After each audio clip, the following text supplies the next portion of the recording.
Well, that's the section of the 101 freeway that Jordan Grant died at almost 2 weeks ago.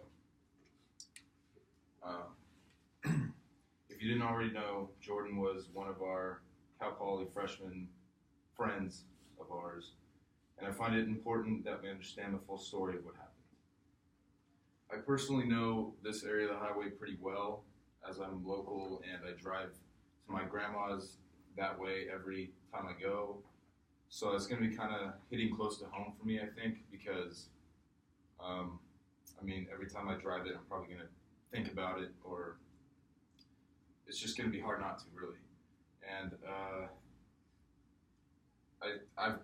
my family actually almost bought a house in this area, like back here, but then they decided not to because of that intersection alone, and it was just, they felt it was way too dangerous.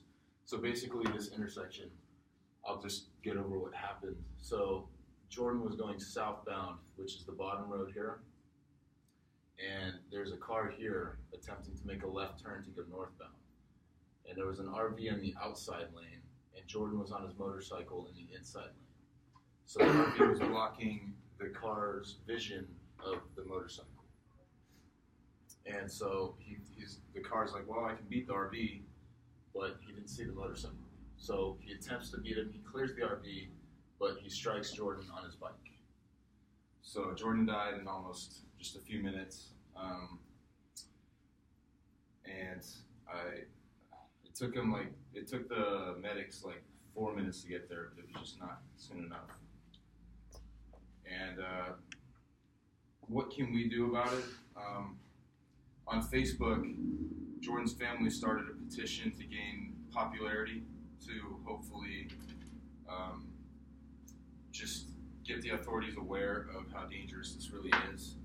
And me also driving on it frequently, or I've only driven on that intersection once or twice, even though I've lived here for 18 years, just because it's that sketchy to me, even though I'm a reckless driver.